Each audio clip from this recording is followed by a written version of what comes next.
Thank you, Mr. Chair and Ranking Member Murray. I certainly look forward to working on this committee with all of you, and I appreciate the opportunity to participate. And Mrs. DeVos, it's nice to see you again.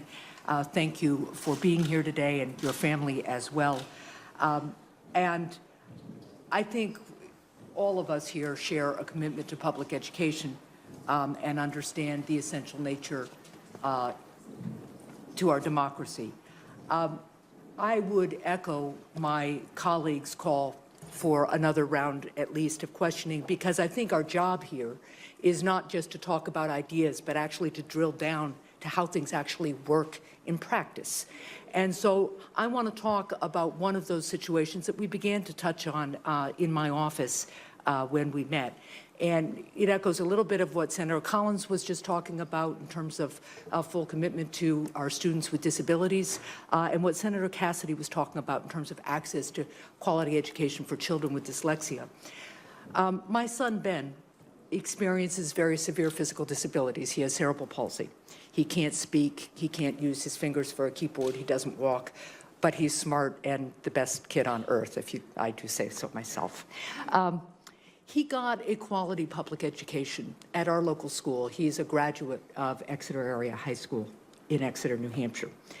And the reason he got there was because countless advocates and champions before the Hassan family worked so hard to make sure that he had the right to that education. And I am concerned that when students who experience disabilities receive a publicly funded voucher to attend a private school, they often don't receive adequate resources, and in some cases have to sign over their legal rights under the Individuals with Disabilities Education Act.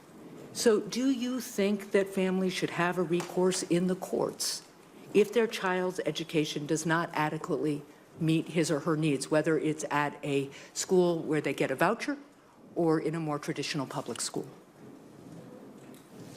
Thank you, Senator, for that question. And again, I appreciated our meeting earlier last week.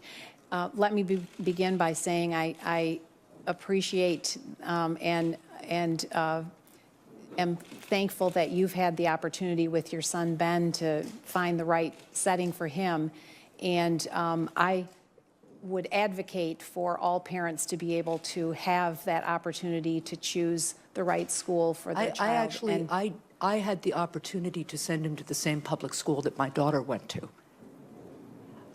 because the law required that that school provide him resources that were never provided before that law was passed, because they're hard. And so the question is, will you enforce the law again with regard to kids with disabilities if a voucher program did allow them to go someplace else and the school said it's just too expensive, we don't want to do it? I think that there are great examples of programs that are already underway in states. Ohio has a great program, and in fact, Sam and his mom are here today, beneficiary of the John Peterson Special Needs Scholarship Program. But I understand that, and because my time is limited, excuse me for interrupting, but what I'm asking you is there is at least one voucher program in Florida, the McKay voucher program, which makes students sign away their rights before they can get that voucher. I think that is fundamentally wrong, and I think it will mean that students with disabilities cannot use a voucher system that a department under your leadership might start. So I want to know whether you will enforce and whether you will make sure that children with disabilities do not have to sign away their legal rights in order to get a voucher, should a voucher program be developed. Well, I'd love to comment to the McKay Scholarship Program in Florida, where I believe today 31,000 students are taking advantage of it. And 93% of the parents that are utilizing that voucher are very, very pleased with the, and I'm as opposed to 30-some% that of parents happy with the assigned and I'm sorry, school. but that isn't the question I asked. So for right now, I'm going to move on to one final question. I really do wish we had a second round, because there's a lot here that is critical to our children, especially with disabilities. And with all due respect, Ms. DeVos has not answered my question. But the other question I had, again, because we don't have a second round, I'm trying to follow up on an answer you gave earlier to some of my colleagues. I understand that there is a foundation, the Edgar and Elsie Prince Foundation, which I take it is a foundation named for your parents. Is that correct? It's my mother's foundation. It's your mother's yes. foundation, and you sit on the board. I do not. You do not? No. Okay, so when it made its over $5 million donation to focus on the family, you didn't know anything about it? My mother makes the decisions for her foundation. Thank you. Mr. Chairman, I'm going to turn to Senator Hassan for the last part of my questions. Thank you, Senator Murray. Just two quick things, Ms. DeVos. I just wanted to clarify the issue about whether you were on the board of your mother's foundation. I have 990s up through 2013 where you're listed as the vice president and a board member. So was that just a mistake on your part?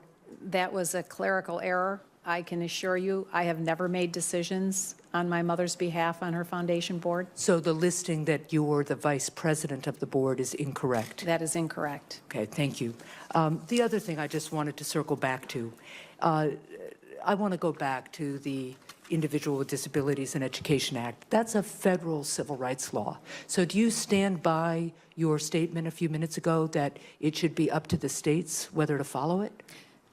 The law must be followed, federal law must be followed where federal dollars are in play.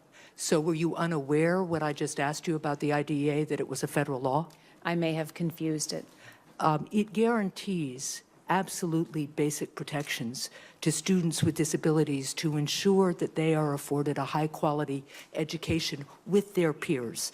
One of the reasons that it is difficult to have this hearing and feel that we fully understand your perspective is because we do know that children with disabilities in at least some of the voucher programs that you have supported have gone with a voucher to a school because of their disability, had to leave the school keeps the money, and they go back to public schools that now have even less resources to deal with them. And many of us see this as the potential for turning our public schools into warehouses for the most challenging kids with disabilities or other kinds of particular issues, or the kids whose parents can't afford to make up the difference between the voucher and the cost of private school tuition. So I just would urge you to become familiar, should you be nominated, with the Individual with Disabilities and Education Act. And I do have to say, I'm concerned that you seem so unfamiliar with it and that you seem to support voucher schools that have not honored, have made students sign away their rights to make sure that the law is enforced. That's very troubling to me. Senator, I assure you that if confirmed, I will be very sensitive to the needs of special needs students and the policies surrounding that. And with all due respect, it's not about sensitivity, although that helps. It's about being willing to enforce the law to make sure that my child and every child has the same access to public education, high-quality public education. And the reality is that the way the voucher systems that you have supported work don't always come out that way. And that's why it's something we need to continue to explore. Thank you. Certainly.